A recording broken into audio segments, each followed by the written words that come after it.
Hello friends, चलिए आज इस वीडियो में गंगा नदी के बारे में और सिंधु नदी के बारे में कुछ पॉइंट्स जानते हैं जो एग्जाम के रिलेटेड से बहुत इम्पोर्टेंट्स होता है। तो सबसे पहले स्टार्ट करते हैं। तो सिंधु नदी का उद्गम कहाँ से हुआ है? तो सिंधु नदी का उद्गम मानसरोवर झील से हुआ है। पॉइंट नंबर 2 आते हैं।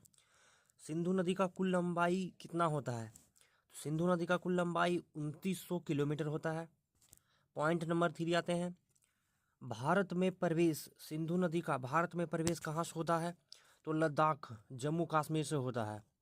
पॉइंट नंबर 4 आते हैं। सिंधु नदी का प्रवाह क्षेत्र।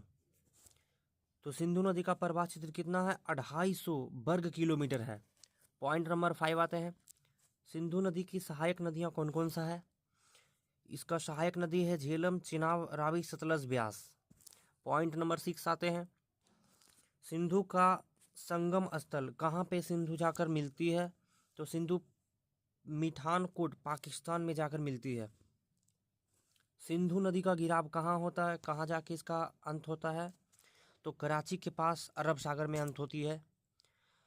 अगला पॉइंट, सिंधु नदी का प्रसिद्ध गोर्ज का नाम क्या है? इसका प्रसिद्ध गोर्ज है गिलगित गोर्ज। गंगा नदी के बारे में सबसे पहले पॉइंट नंबर फर्स्ट, गंगा नदी का उद्गम कहाँ से हुआ है? तो गंगा नदी का उद्गम गंगोत्री हिमानी उत्तराखंड से हुआ है। पॉइंट नंबर 2, गंगा नदी की कुल लंबाई कितनी है? इसकी कुल लंबाई 2525 किलोमीटर है। पॉइंट नंबर 3, गंगा नदी की सहायक नदियाँ कौन कौन सा है? यमुना, घाघरा, गंडक, कोसी, सोन। पॉइंट नंबर 4, गंगा नदी का गिराव कहाँ होता है? बंगाल की खाड़ी में। पॉइंट नंबर 5, बांग्लादेश में गंगा नदी को क्या बोलते हैं? किस नाम से जाना जाता है? तो पद्मा के नाम से जाना जाता है। पॉइंट नंबर 6, गंगा नदी पे कौन सा डेल्टा है? तो सुंदरबन डेल्टा है।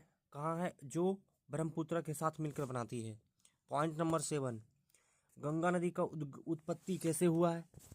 तो भागीरथी और अलकनंदा नदियों के मिलने से हुआ है।